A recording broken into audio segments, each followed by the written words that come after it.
Good morning. I invite the Honorable Leader of the Opposition to say prayers. Let us pray. Almighty God, from whom all wisdom and power are derived, we beseech thee so to direct and prosper the deliberations of the Legislative Assembly now assembled, that all things may be ordered upon the best and surest foundations, for the glory of thy name and for the safety, honor, and welfare of the people of these islands.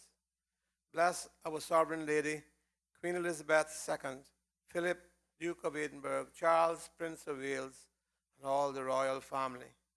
Give grace to all who exercise authority in our Commonwealth, that peace and happiness, truth and justice, religion and piety may be established among us. Especially we pray for the governor of our islands, the premier, the speaker of the Legislative Assembly, the leader of the opposition, ministers of the cabinet, ex officio members, and members of the Legislative Assembly, that we may be enabled faithfully to perform the responsible duties of our high office. All this we ask for thy great name's sake. Let us say the Lord's Prayer together. Our Father, who art in heaven, hallowed be thy name. Thy kingdom come, thy will be done on earth as it is in heaven.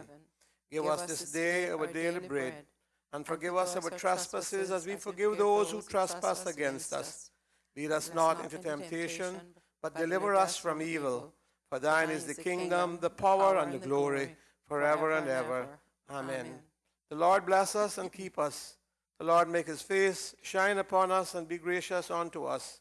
The Lord lift up the light of his countenance upon us and give us peace now and always. Amen.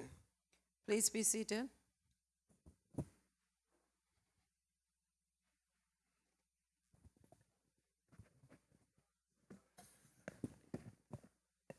Administration of oaths or affirmations. None. Reading by the Honorable Speaker of messages and announcements. None. Presentation of petitions. None. Presentation of papers and of reports. Report of the Standing Business Committee. Second meeting of the 2016-17 session of the Legislative Assembly, to be laid on the table by the Honorable Premier, Minister of Home Affairs, Health and Culture. Recognize the Honorable Premier. Thank you, Madam Speaker. Good morning. Madam Speaker, I beg to lay on the table of this Honourable House the report of the Standing Business Committee, the second meeting of the 2016-2017 session of the Legislative Assembly. So ordered. Does the Honorable Premier wish to speak thereto? No, Madam Speaker, this is just the record of the business of the Business Committee, which is essentially setting the legislative agenda for this House.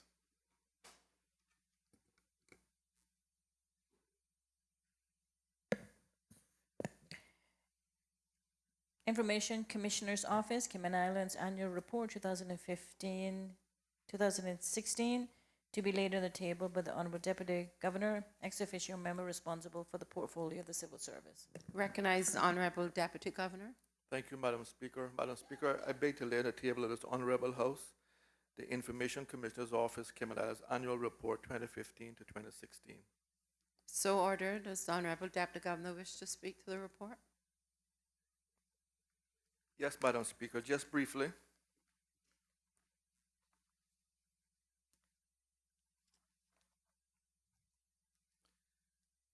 Madam Speaker, following an initial spike shortly after the FOI law came into effect in 2009, the number of requests received by government has varied from approximately 500 to 700.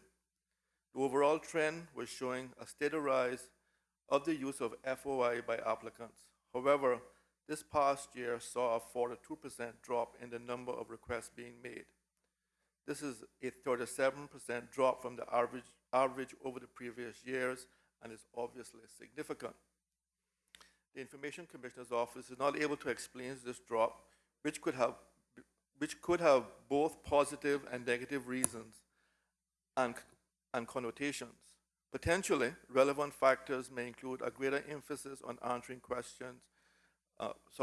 requests outside the FOI law by information managers, increased proactive publication of information on government websites, a stricter use of the central tracking system, and the uncertainties surrounding the creation of the Ombudsman Office. However, it is not clear what the impact, if any, of these have had on the overall factors on the number of requests may have been in the past year.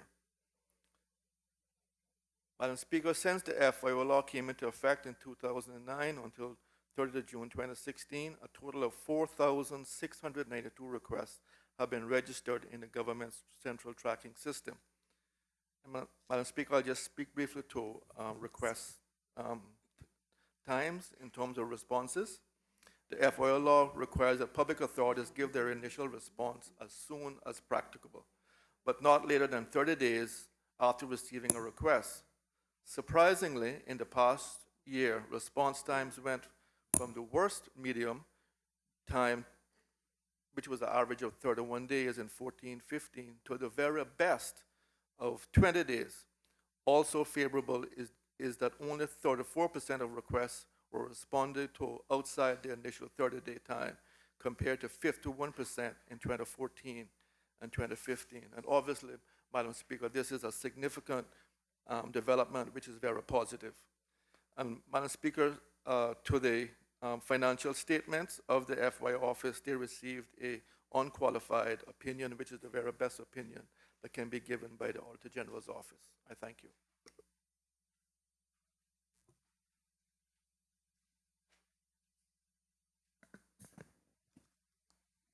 Office of the Complaints Commissioner, Annual Report 2015-2016, to be laid on the table by the Honourable Deputy Governor, ex officio member responsible for the portfolio of the Civil Service. I once again recognize the Honourable Deputy Governor. Thank you, Madam Speaker. Madam Speaker, I beg to lay on the table of this Honourable House the Office of the Complaints Commissioner Annual Report 2015 to 2016. So ordered. Does the Honourable Deputy Governor wish to speak further to the report? Yes, Madam Speaker, just briefly. The Office of the Complaints Commissioner received 77 complaints and 4 inquiries during 15-16. This amount is 24 less than the 105 complaints received and inquiries received in 14-15. Of the complaints received in 15-16, 16 were referred to the ICP. This is a process where the applicant was first asked to pursue available remedies with the agency to which they was subject to the complaint.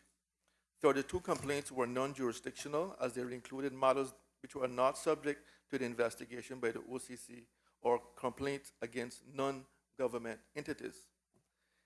Investigations were carried out for 29 cases during the fiscal year. 24 of those investigations were completed during the year, and 5 were carried forward to 16-17. The investigations resulted in 3 cases where no further inquiries were justified, 2 cases where no maladministration was found, and 19 cases being referred to the agency's ICP after preliminary investigations were conducted. So some really good work by our OCC's office, and in respect to their financial statements, Madam Speaker, they again received the unqualified opinion, which is the very best opinion that can be received from the Auditor General's office. I thank you.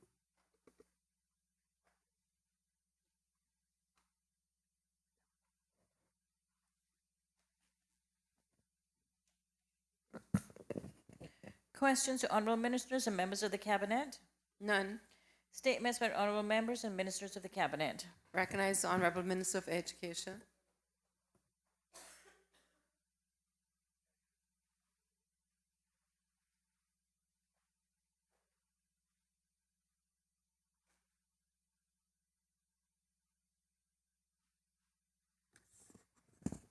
Thank you, Madam Speaker. Madam Speaker, I rise to make a statement in relation to the exceptional circumstances appropriation changes resulting in the 13-14 supplementary appropriations of the Ministry of Education, Employment and Gender Affairs.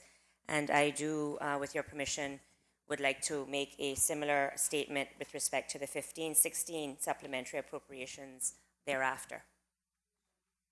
Permission granted. Thank you, Madam Speaker. Thank you for allowing me the opportunity to bring to the attention of this Honourable House the exceptional circumstances appropriation changes which have resulted in the supplementary appropriations of the Ministry of Education, Employment and Gender Affairs for the financial year ended 30th June 2014, information as provided to me by my staff. Madam Speaker, the UCCI was converted from a community college to a university college in 2004 and started to offer four-year baccalaureate degrees in addition to its two-year associate's degrees. The conversion to a university college required a major restructure in order to deliver this higher-level academic curriculum. In addition, demands on the UCCI have increased through the delivery of other new programs to meet the demands of the labour market and needs of the students. Ongoing operating costs have been impacted by the inflation, and efforts have been made to manage overall costs through tighter control over expenditure. Under previous and current leadership through the Board of Governors, efforts are being made to right-size and re-engineer the institution to ensure that it is financially viable with a view of becoming self-sustaining. Madam Speaker, net deficits have been recorded every financial year from 2006-2007 to 2010-2011. A surplus was recorded in the 2011-12 financial year. A net deficit was recorded in 12-13 financial year. A net deficit was projected for the 12-13-14 financial year. Extraordinary events have also contributed to the growing deficit, including the pension plan deficit of $514,000 as a result of the actuarial valuation as of 30th June 2009, an unsubstantiated expenditure of $211,390 occurred during the previous president's tenure. As a result, the UCCI has found itself continually operating close to break-even. Beleaguered cash flows gradually led to a situation where UCCI found it challenging to adequately carry out preventative maintenance work and to replace major capital items as they fail. This had a significant impact on faculty and staff morale. The UCCI board reports that though overall costs have been contained through tighter control over expenditure, the impact of extraordinary or unanticipated expenditure has often caused a strain on the day-to-day operations of UCCI. Madam Speaker, at the request of the board, Cabinet had approved an adjustment to the 2013-2014 appropriations, which will result in an increase in the UCCI appropriation by $342,562. This funding served to address the immediate imbalance between operating inflows and outflows created by static fees and diminishing class enrollment and inflation. In addition, at the request of the board, Cabinet agreed to increase the government subsidy for the 2014-2015 year by $167,225. In addition to the request for additional funding, the board requested Cabinet's consideration of debt forgiveness for the European Economic Community, the EEC loan, in the amount of $1,254,103 and a vested loan in the amount of $1,172,215. At the request of the Board of Governors, the asset vested and EEC loans presently payable by the UCCI were indeed converted to contributed capital in the UCCI's financial statements and in government's financial statements for the balance of the loans to be classified as net worth in UCCI. At the request of the board, Cabinet approved an increase in tuition fees for the associate degree courses by $25 per credit hour for non-Caymanians effective fall September 2014. Madam Speaker, the Board of Governors of UCCI established a number of subcommittees that are assessing the effectiveness of the management of the University College, program viability, and institutional effectiveness. This assessment will hopefully result in changes needed to ensure that UCCI is both financially viable and fit for purpose based on the needs of the Cayman Islands as defined by the National Vision for Tertiary Education and the strategic goals of the UCCI. The funding for the change in UCCI's appropriation was facilitated through the transfer of savings from TP52 Young Nation Builders Scholarships Program. The scholarship appropriation TP52 had unexpected savings, so a move in appropriation was requested in order to satisfy the UCCI's funding needs. The Ministry of Education, Employment and Gender Affairs Young Nation Builder Scholarship Program, the program that was transferred to the ministry, that is, realized unexpected savings in the 13-14 fiscal year as a result of some of the following factors: enforcement of scholarship retention policies, deferrals of scholarship opportunities not taken during the current financial year, and attrition of the program as no new applicants were taken on, where new scholarship applicants were instead processed under the long-existing Education Council Scholarship Program. As a result of this, there were savings of $342,562, which were made available for transfer to the UCCI appropriation. Madam Speaker, also a part of the supplementary appropriations for year ending June 2014 is a minimal administrative adjustment reallocating $37,574 from EGA Primary Education Services to EGA 6 Secondary Education Services. Madam Speaker, again, thank you for allowing me the opportunity to bring to the attention of this Honourable House the exceptional circumstances appropriation changes which have resulted in the supplementary appropriations of the Ministry of Education, Employment and Gender Affairs for the years ended 30th of June 2016, as information provided to me by my staff.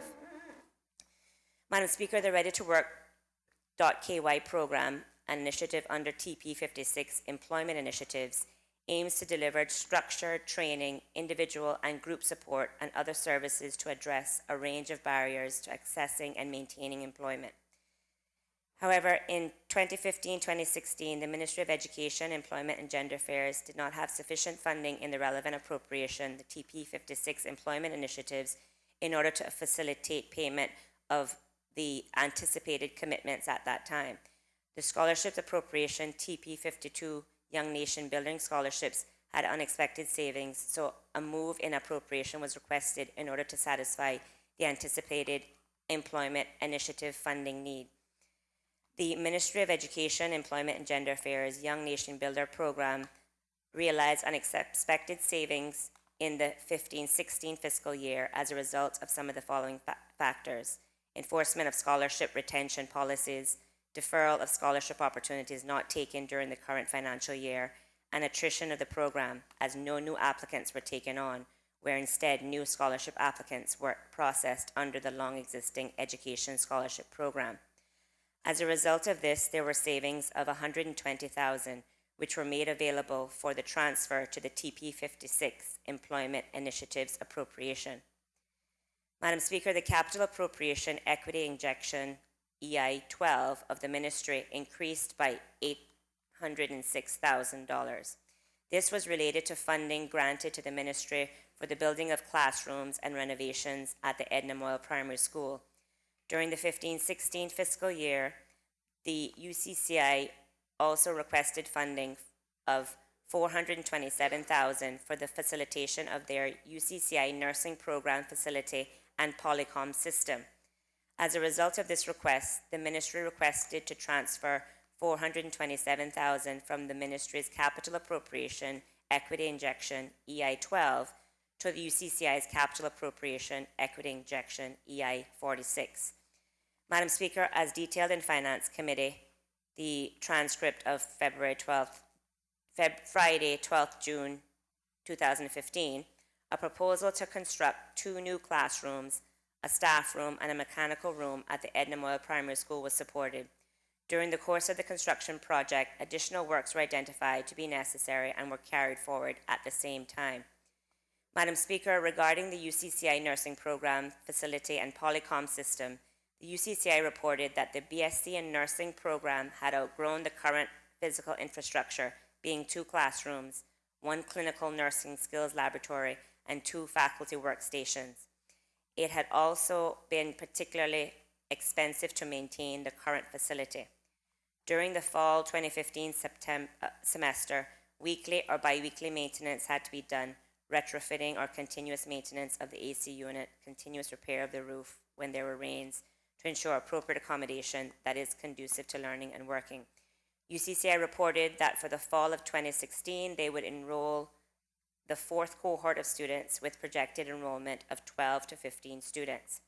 Additional infrastructure was needed for accommodation of the current cohorts, 3 at 32 students by fall 2016, and the projected cohort by spring of 2017. Infrastructure needs for students included 2 additional classrooms, 1 clinical nursing skills laboratory. Hence, they needed to expedite the construction of the new building, as expressed to us by UCCI. UCCI indicated that a new faculty member would need to be employed for the fall 2016 September to increase the required faculty cadre in the school. An additional faculty workstation and furnishings would be required. The existing modular room houses the director of nursing office, the administrative assistant workstation, 2 faculty workstations, and a consultation room. This room does not have the space to accommodate an additional workstation. The UCCI also represented to the ministry that it would need assistance with purchasing 2 new Polycom systems in order to improve provision of services to Cayman Brac. Madam Speaker, Cabinet approved funding of $427,000 to carry out both projects.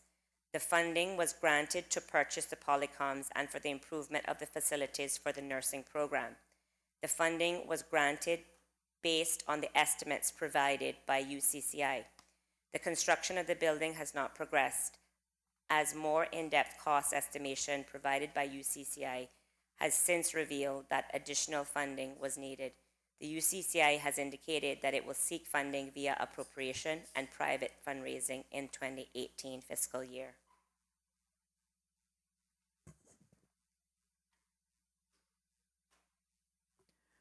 I recognize the Honorable Premier for statements. Thank you, Madam Speaker. Madam Speaker, I also have a number of statements to make with respect to compliance with the Public Management and Finance Law relating to Section 11.5 supplementary funds. But Madam Speaker, before I do so, with your permission, I would wish to express on behalf of all members of this House our concern and horror at what appears to be a terror attack on Westminster Bridge and the precincts of the Houses of Parliament at Westminster Palace in London. Madam Speaker, reports that are coming to us principally by BBC World News are that at least 1 person has so far died and a number of others are very seriously hurt as a result of what appear to be 2 separate but related incidents. Madam Speaker, the situation is still unfolding. I would ask, Madam Speaker, that all members of this House, with your permission, would stand for a moment of silence as an expression of our sadness at what has transpired and our empathy and solidarity with the United Kingdom Parliament, the people affected, and indeed the citizens of London and more broadly, the United Kingdom. Permission granted. We'll stand for a moment of silence.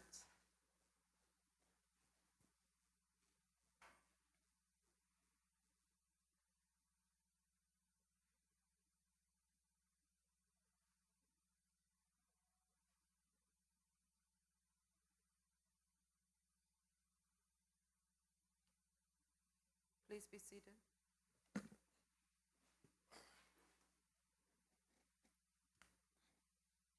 Recognize Honorable Premier. Thank you, Madam Speaker. Madam Speaker, I regret to say I have 4 statements to make with respect to this Section 11.5 supplementary expenditure. But I am hopeful, Madam Speaker, that given the detail provided in these statements to be made by me and those delivered by my colleague ministers, we would have answered, I hope, most of any inquiries that might ensue with respect to this supplementary expenditure over the course of this term. Madam Speaker, This is with respect to the 2013-2014 fiscal year. Madam Speaker, I would like to speak to instances of supplementary funding that took place in the 2013-14 fiscal year. The first instance is for Section 11.5 of the Public Management and Finance Law, reallocation of funds EI-23 from the Cayman Islands National Museum to the Department of Environmental Health, while the second instance is reallocation from NGS 47, Mentoring Cayman Program, to TP53, Barabanyu, both of which were approved by Cabinet on the 15th of April 2014 in reference to Cabinet Paper 468 of 2014. Madam Speaker, with respect to the reallocation of funds from EI-23, an allocation of $240,000 had been made to the Cayman Islands National Museum under EI-23 to go towards securing a facility to house the museum's support function and its collection of artifacts. Due to conditions and incidents of fire at the landfill at the time, the Ministry made a decision to reprioritize this funding. It should be noted, Madam Speaker, that at the time of this reallocation, the museum had not yet made plans to proceed with securing its facility. With respect to the reallocation from NGS 47, Mentoring Cayman Program, to TP53 Barabanyu, an allocation of $10,426 was made to the Cayman Islands Chamber of Commerce under budget heading NGS 47 for the Mentoring Cayman Program. At the time of the transfer, though, Madam Speaker, the Chamber advised the Ministry that they would not be conducting the program during that particular year as they had originally expected. As a result, the funds became available for reallocation. The Ministry responsible for culture has supported the Cayman Carnival Barabanyu Junior Barabanyu event for many years. This support has been reduced over the years from $20,000 in 2011-12 to $15,000 in 2012-13. The funds for support are usually taken from TP53, which was in 2013-14 known as Other Youth, Sports, and Cultural Program Assistance. However, funds which remain under this budget head at that time were insufficient to meet the ministry objective of ensuring that this cultural event for young people could occur. Therefore, the funds that were not going to be used for the Chamber of Commerce Mentoring Cayman Program were reallocated to support the Junior Barabanyu event. Madam Speaker, at the time of these reallocations, the Ministry of Finance and Economic Development advised there would be no impact on the government's forecast financial position to 30th of June 2014, as the reallocation of funds were corresponding and of equal amounts.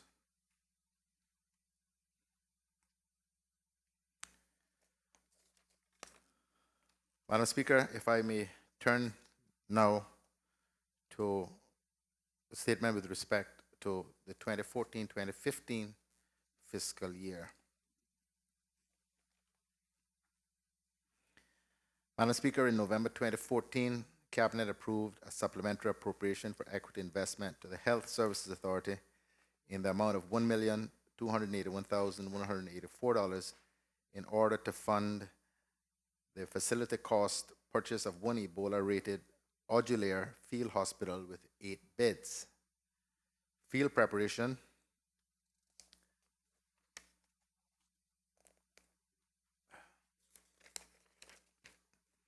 sorry, Madam Speaker, one moment, I seem to have picked up the wrong bit, got too much paper.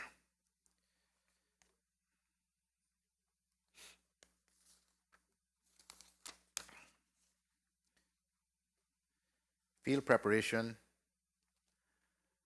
equipment cost,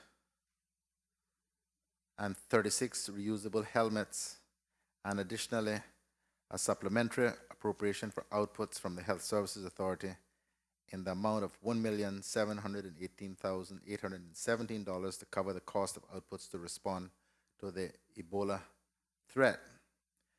The major elements of cost for this output were to be inpatient staffing costs, 17 nurses, 4 physicians, 6 housekeepers, 1 porter, EMS premium, $100 a call, 12 calls a month, training for staff and supplies. 3 patients, 21 days at $10,000 per patient per day. Madam Speaker, in regards to these supplementary instances, the Cabinet approval was granted under Sections 11.5 and 11.6 of the Public Management and Finance Law to carry out the equity investment to the Health Services Authority in the amount of $1,281,184 and the supplementary appropriation for outputs from the Health Services Authority in the amount of $1,718,817.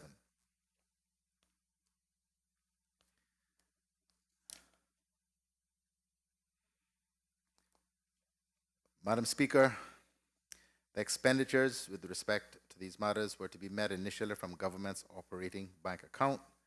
The financial impact of the proposals to deal with the Ebola threat would be initially to reduce the government's budgeted forecast closing cash position by $3 million. This would have been a direct result of a $1.72 million increase in operating expenditure and a $1.28 million increase in capital investments. However, in order to rectify this initial reduction and also mitigate any impact on government's commitment to the terms of the framework for fiscal responsibility, the Ministry of Health at the time brought a separate cabinet paper that sought approval from Finance Committee for monies in the Environmental Protection Fund to be used to reimburse the government's operating bank account. Madam Speaker, I've given all of that background, but in the end, it should be noted that while Cabinet approved this reallocation to facilitate preparedness, thankfully, the Ebola threat did not materialize, and only $32,318.41 was dispersed to the HSA and utilized by the authority from the capital reallocation. But because this has actually formally been done, the reallocation, it is required that we actually report it. Madam Speaker, in February 2015, Cabinet approval was granted to transfer a number of NGS and TP accounts from the then Ministry of Health, Youth, Sports and Culture to the newly formed Ministry of Community Affairs, Youth and Sports. The account names and amounts were as follows: NGS 47 Mentoring Cayman Program, $9,025. NGS 58 Elite Athletes Program, $39,425. NGS 59 Youth Development Programs, $26,125. NGS 60 Sports Programs, $479,188. NGS 61 Other Sports and Cultural Programs, $68,400.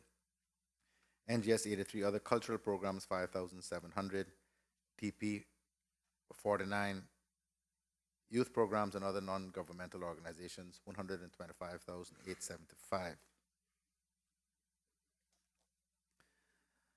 Further, Madam Speaker, Cabinet also approved amendments to 3 HES outputs affected by supplementary appropriation, which was also due to the change to the ministry structure to the newly formed Ministry of Community Affairs, Youth and Sports. HES 1, Policy Advice and Ministerial Services, $32,247. HES 4, Sports Coaching and Training Program, $1,451,828. And HES 5, Youth Education, Mentorship and Community Activities, $356,561. Madam Speaker, all these reallocations took place in the 2014-15 fiscal year. In April 2015, Cabinet approved supplementary funding for Cineco Output NGS 55, tertiary care at various local and overseas institutions in the amount of $2 million. And in May 2015, Cabinet granted approval of supplementary funding also for Cineco Output NGS 55, tertiary care at various local and overseas institutions in the amount of $2,600,000 and a further $775,203 of additional funding granted to Cineco. The total, Madam Speaker, to Cineco's Output NGS 55 was $5,375,203. Madam Speaker, by way of explanation, for those who may not be familiar with the terminology, NGS 55 is the vote, Madam Speaker, that deals with indigents, seafarers, and veterans who are also provided tertiary medical care at various local and overseas institutions based on referral by the Chief Medical Officer, who was stationed at the HSA. The ministry received an initial budget of $11,443,847 in the 2014-15 budget year. For the period July 2014 to April 2015, expenditure incurred across NGS 55 totaled $13.7 million.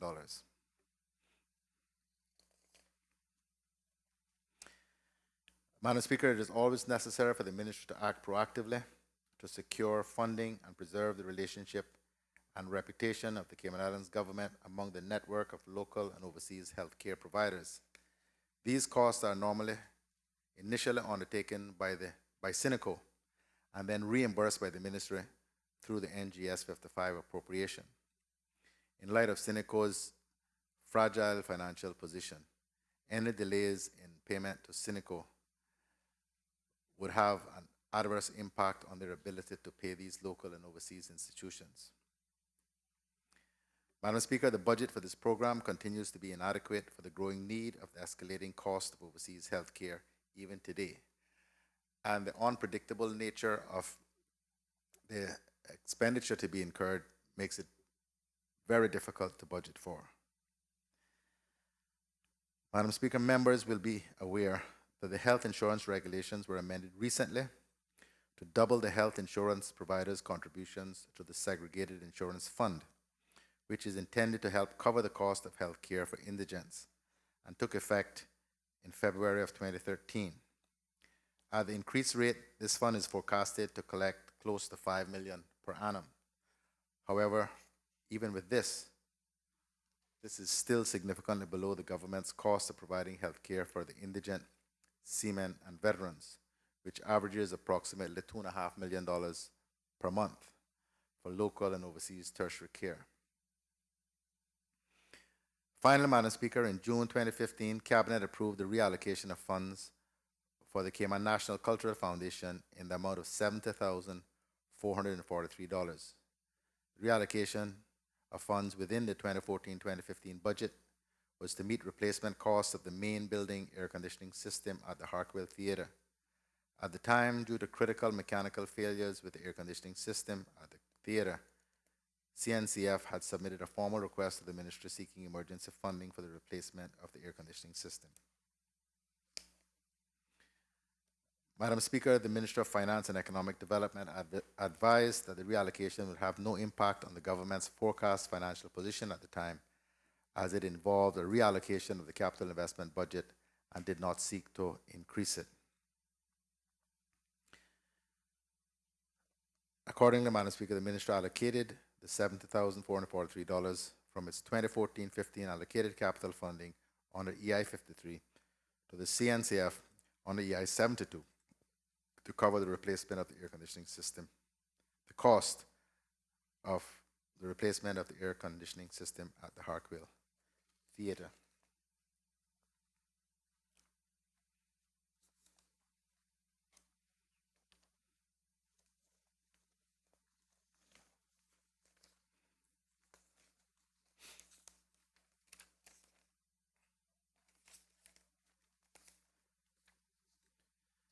Madam Speaker, I have two more of these to make. The 2015-2016 financial year.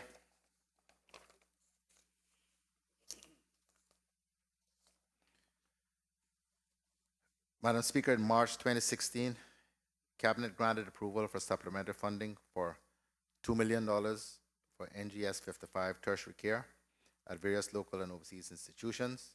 This was followed by further approval of a further supplementary allocation of $1,690,531.79 in May of the same year.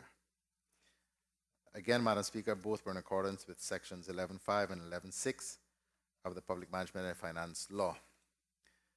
Madam Speaker, I don't think I need to run through again the situation with indigent seafarers and veterans and the challenges that provision of this care under NGS 55 continue to pose to government, not just this administration, but every administration that has been since the policy decision by the government to pick up these costs.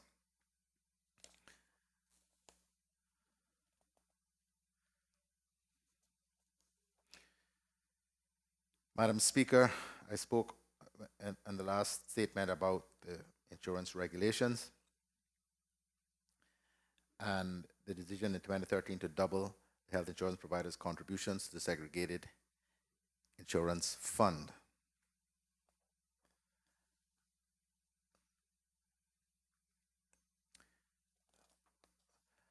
Madam Speaker, in May of 2016, Cabinet also approved supplementary funds of $1.4 million for the appropriation of MRC 15, disease prevention and control, Zika prevention to meet costs associated with the prevention of the Zika virus by the MRCU in regards to preparedness and mitigation. Madam Speaker, members may recall that on February the 1st, 2016, the World Health Organization declared the outbreak of the Zika virus to be a public health emergency of international concern. WHO advised that all countries in the Americas except Canada and Chile would anticipate introduction and possible transmission of the virus. MRCU developed and launched the Zika contingency plan to be implemented in 2 phases. Phase 1 was the twice-weekly aerial spraying of areas with known highest concentration of Aedes aegypti, the primary vector for Zika. Ground spraying in concentrated areas, house-to-house inspections and treatments, boots on the ground, MRCU disease prevention officers trained to identify Aedes aegypti larvae and adults as well as breeding sites, and an education campaign.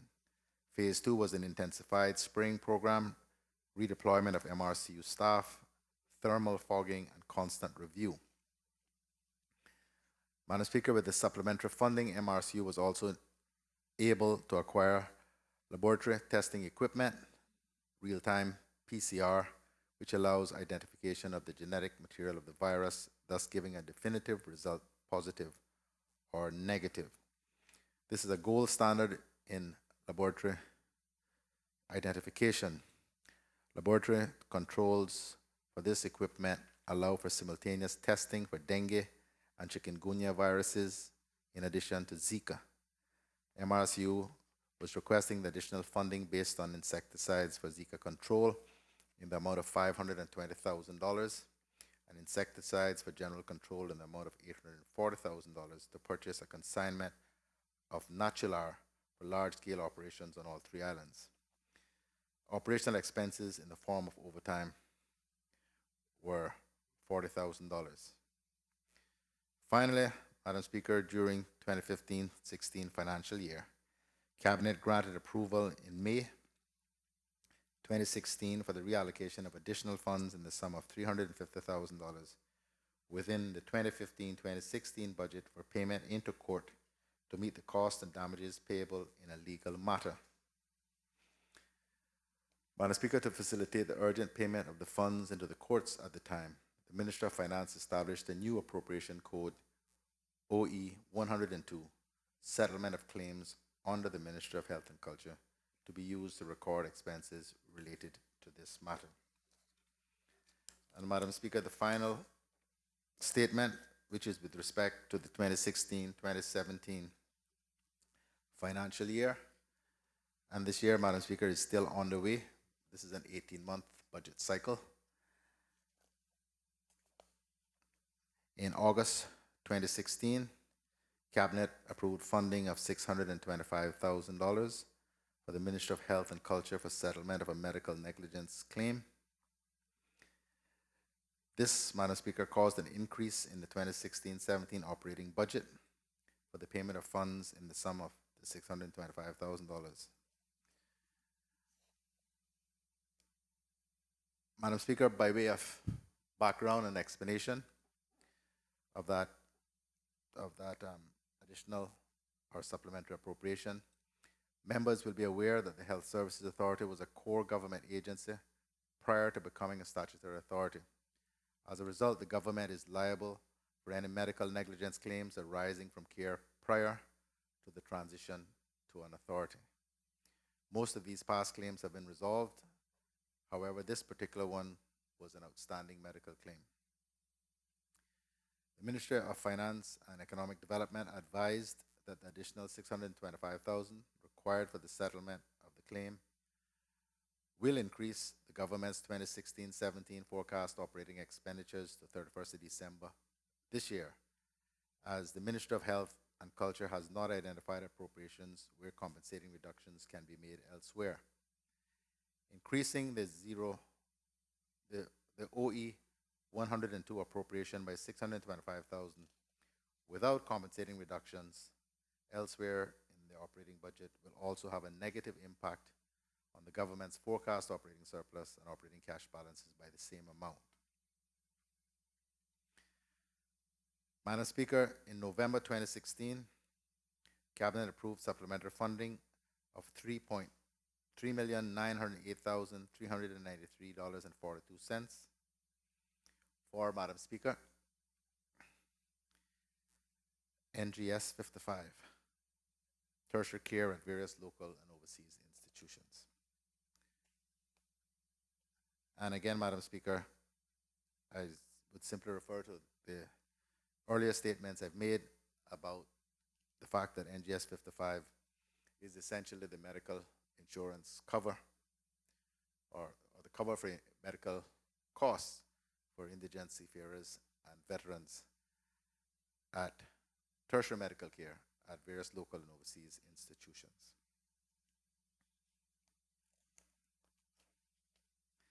Finally, Madam Speaker, in January this year, Cabinet transferred $30,000 from the Ministry of Health and Culture's TP-73 to the Ministry of Community Affairs, Youth and Sports TP-72. This was to support the boxer Manny Pacquiao's visit and the various events in the Cayman Islands that were carried out in connection with that incredibly successful visit. Thank you, Madam Speaker.